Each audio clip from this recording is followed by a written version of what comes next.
Hello guys, this is the topic that I can relate so much. Yung mga topic na talagang nakaka-relate ako sa of all these years, simula ng high school, college, everything. Ito yung mga topics na nakaka-relate ako. Okay.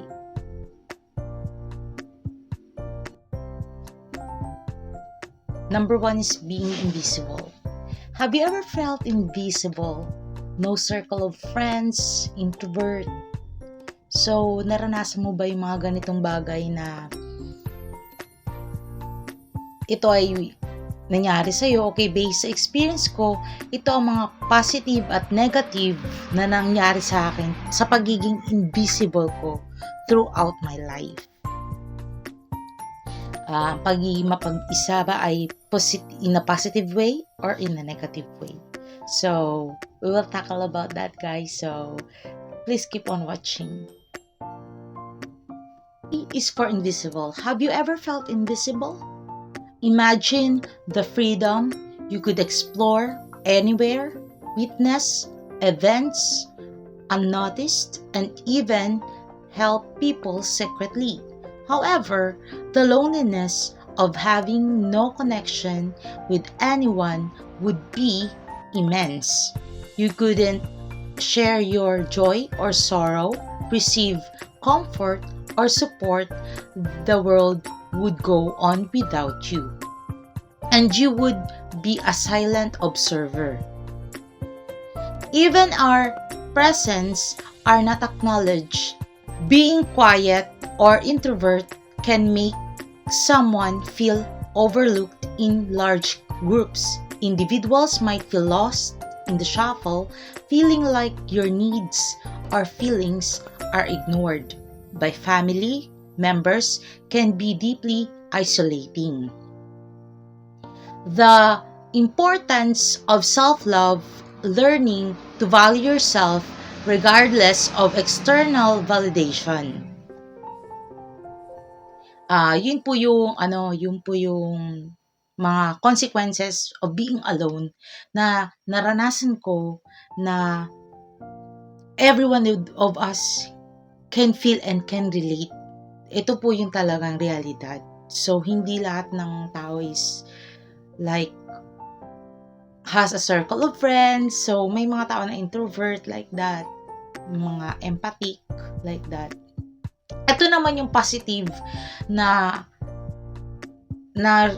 nakikita ko, or positive na nakikita ko sa realidad na in my experience, okay?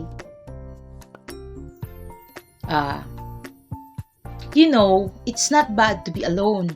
You'll have serene time for yourself, time for your faith journey to grow. You'll mature. You won't rely on others. No one will dictate your life. It's your own. You'll be invisible to others. I believe what I read in the book. You are not for everyone. You're not meant to be liked by everyone. You're not running for politics. You're not trying to appeal to everyone.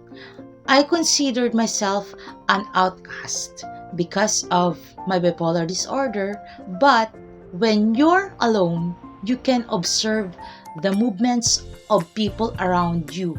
It makes the version clearer. We all have spiritual journeys. We are all shaped by the shepherd. But it's better that our shepherd is God. So whenever you're invisible, give time to your relationship with God and yourself. So, na-realize ko na hindi pala masama ang pagiging mag-isa sa buhay, sa ganyan. Kasi nakafocus tayo sa future, sa faith journey, sa positive at negative natin sa buhay, sa mga na-experience natin sa buhay. So, dapat lawakan natin ang pag-unawa natin. Hindi dapat tayo maging makitid. Lawakan natin ng husto yung mga bagay-bagay kung paano natin mauunawaan yung mga nangyayari sa ating buhay. So, hindi masama ang pagiging invisible sa mata ng marami, sa mata mo, pero sa Diyos, yun ang hindi mo dapat kaligtaan. Yun ang pinakamahalaga.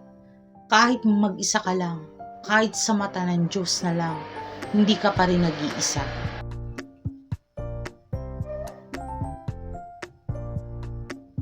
Number 2, topics that I can relate throughout my life. Ito yung pangalawang topic. So, topics in my life that I can relate of. Number 2 is M is for memory. Write about your most painful memory or something that you really do not want to look back on. Okay, this was very serious topic. The year 2024 was a painful memory of my life. I was being humiliated about something that happened in my life. You don't know if you're embarrassed, but I choose to be thick-skinned. Because I didn't do anything wrong to anyone. I was just being true to myself about what happened, and then I didn't care if no one believed me. Their opinion didn't matter. I believed myself because I experienced it. As long as I didn't hurt anyone, it didn't matter. I know God know what happened, so why bother? Other people's opinions don't matter. What matter is my mental health, myself. That's why I told myself, I'm strong, I can do this. I don't need to explain myself. Why should I explain myself to manipulate the reality in my mind? You're just imagining things. Hello. Would I lie to myself? For what? To destroy myself? No way, so I don't mind. I'm happy. Now I can do what I want. Freely, I have nothing to be ashamed of. I'm not the one who should be ashamed of. There's God, so it's okay. As long as I am proven not guilty. And don't let your belief in yourself disappear just for the sake of others. The number one person who won't leave you is yourself. So stand on your own. Beliefs, what other people say doesn't matter. There's God. You're old enough to choose what you will believe. Don't let other people take away your beliefs. What's right for you might be wrong for them. It doesn't matter. What matters is that you know yourself better than them. Put it all in God's hands. I will never be guilty or ashamed of all the things I didn't do that everyone accused me of. I'm not proven guilty, so move on. Life is only once. Will you be negative?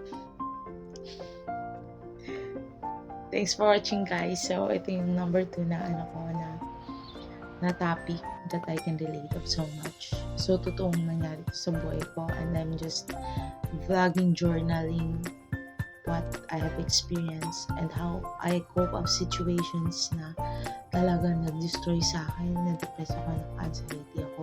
Pero, thank God, makakaya natin. So, believe in yourself.